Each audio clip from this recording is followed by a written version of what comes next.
Hi everybody, how are you? I just thought I should talk to you. It's been quite some time. You have had your classes, we have sat down and we have discussed issues in different ways. And this video format is definitely very new to me. But nevertheless, I just thought I should talk to you guys. Not much time left for your examination. Today is 21st and 22nd of April. You just have about 1.5 months. If I take away the last couple of days or 1 week of preparation, where it's going to be maddening just to keep your sanity in place. So let me say it's about 1 month that you have actually with you. So I just thought I'd have a conversation with you and find out how you're feeling, how you're working, are you fine or not. I know most of you are not fine, of course. And I wish I could share all the messages that I get from you guys. All kinds of messages. You tell me you are scared, you tell me you want to run away, the anxiety factor, some of you are depressed. This morning I got 4 or 5 messages and they said about how they don't feel like studying anymore because they're not scoring as much in the test that they're giving. So you're going through an emotional phase, it's understandable. So fine, whatever it is, that's the reality, let's face it. So I just thought I'll sit down with you and have a small conversation. Okay, what can you do now? Now, one major question that I'm asked regularly is, how do we divide the time between the time for revising your class notes, revision of your current affairs material, revision of your synopsis and summaries you have made, and solving questions. And a question that keeps coming back to me is, solving question takes a lot of time. Can we stop solving question and focus on revision? So that's the question I'm trying to answer now. Now look beta, what is the purpose of the tests? What's the purpose of you trying to solve questions through tests? What's the purpose of you joining test series? I've said this repeatedly and it's been quite some time I've been talking to you now. Tests are not for testing your potential.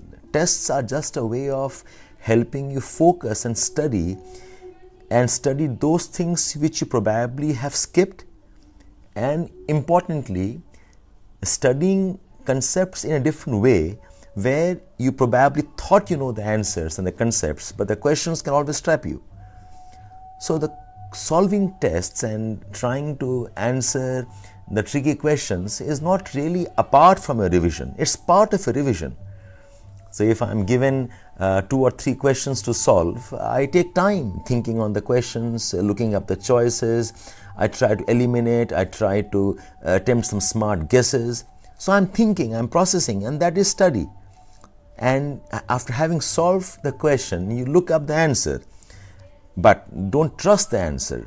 Open the books, find out what the answer is, find out why some choices that you eliminated are not the right choices. Find out what was the statement which was confusing you. Find out what were the arguments you were missing. So when you're solving a test, you essentially are revising, and this time the revision is far more organized. There's a purposeful revision that you have. Your process is more focused and not simply randomly mugging up a fact. So please get this thing out of your head. The question solving takes time. It cuts into your revision, so you are better off not solving questions. No, I disagree with this. Question solving is must. Without solving questions, without getting yourself familiar to the question and answer format of preparation, you will have problems later on. So let's not compromise. And how long should you solve questions? Solve till as long as you can. In fact, you know what? If you're solving questions, your mind is so busy, so focused, it's very rare that you actually are distracted and you actually are depressed while you're solving questions. The depression that you talk about happens mostly after you have seen the answers. So the process of solving question keeps your mind busy. The process of thinking on the options and choices keeps your faculties engaged.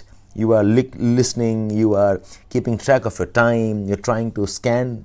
So all that definitely helps you rather than simply opening up the notes. The familiarity of your notes can actually bore you sometimes. You can go to sleep.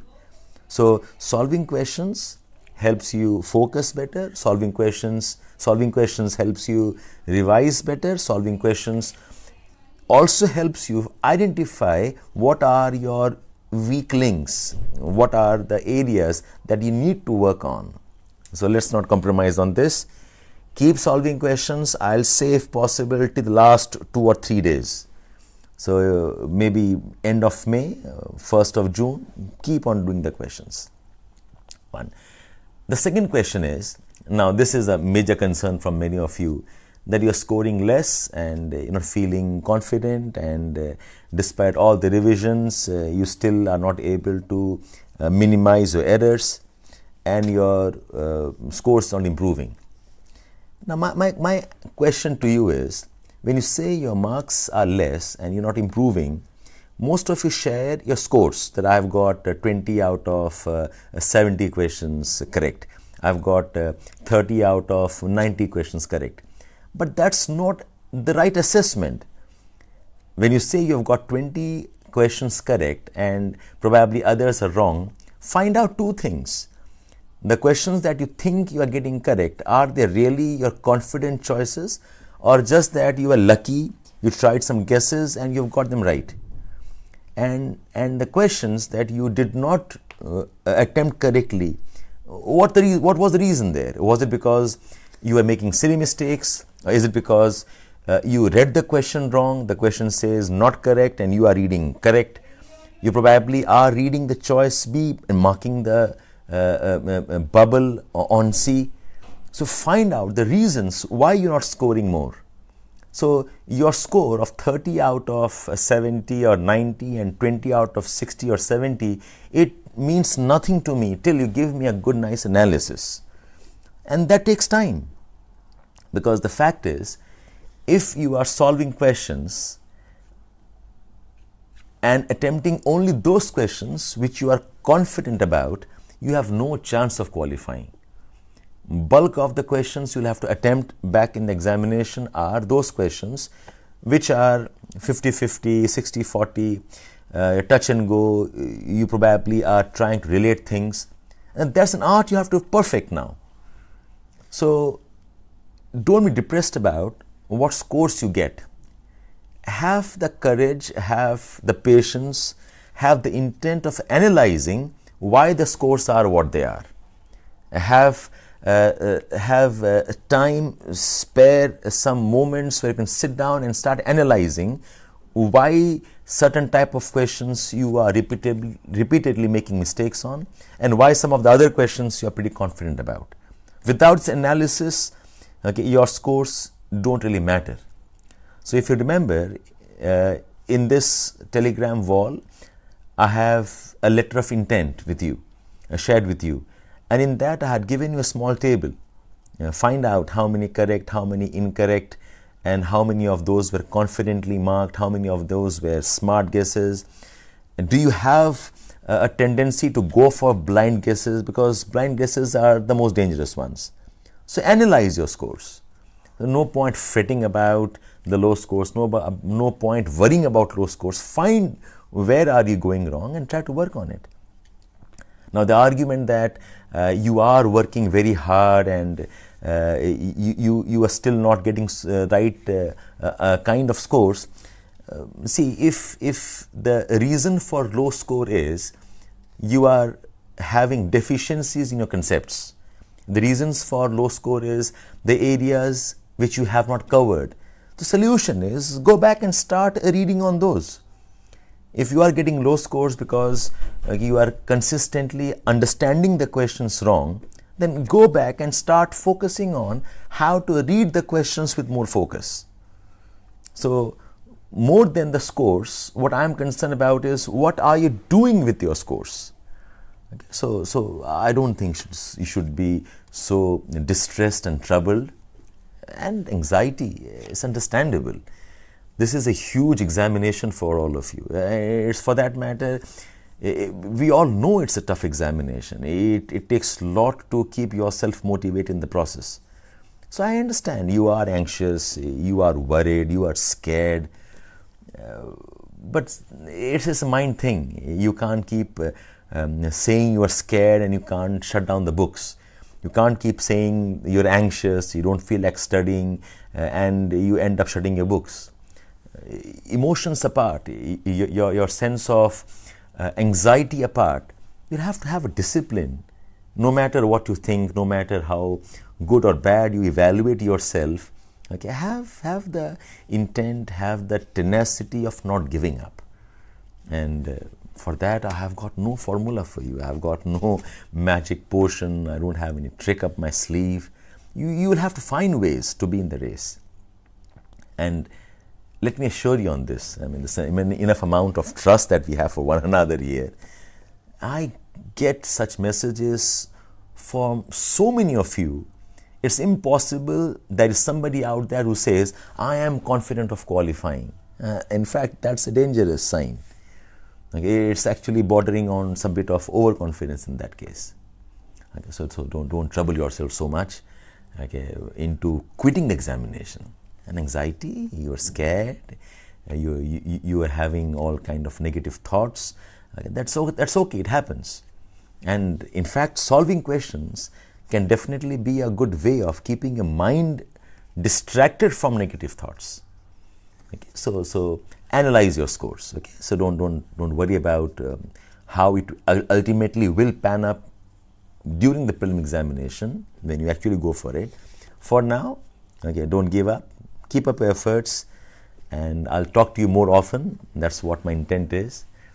You all know I have been challenged with respect to technology, but I'm trying. At my age, at my stage of my career, if I can start experimenting with these tools, which I'm mortally scared about, I'm sure you guys are much better. You guys are far more smarter, far more focused. So I'm sure you can manage. Okay, so you keep studying, and I keep trying to talk to you, while you also keep me motivated.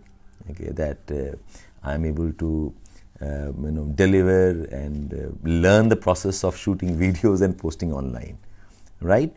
So keep on working. And just a reminder, and this Sunday you will definitely have the second comprehensive test. We plan to have 100 questions this time, and I warned you, or rather alerted in the fact that we'll also try putting up a timer this time, so that you also race a bit against time. And all the questions we ask you will be from whatever tests we have conducted till now, starting from test number 1. Okay, we already at test number 23 and 24. So by the time the weekends, we probably will have had 28, 29 of them. So focus on these, and that's good amount of questions to work on. Okay, so all the best, keep working. You have my number, you have my email ID that I've shared with you, 9868424660, and my email ID on which you are contacting me is Georg, G-E-O-G, with Shabbir, S-H-A-B-B-I-R. You add 1. So it's Georg with Shabbir 1 at gmail.com. You also have a Google Sheet that we have shared on the Telegram wall. You also have that on the Facebook, where you can write down your doubts. We do take some time because it requires a lot of collating information, but we get back to you eventually on that, right? So catch you again. All the best. Nice talking to you. It was not pleasant getting myself ready for this moment, okay, but I will learn. Okay, so ciao, take care, good luck.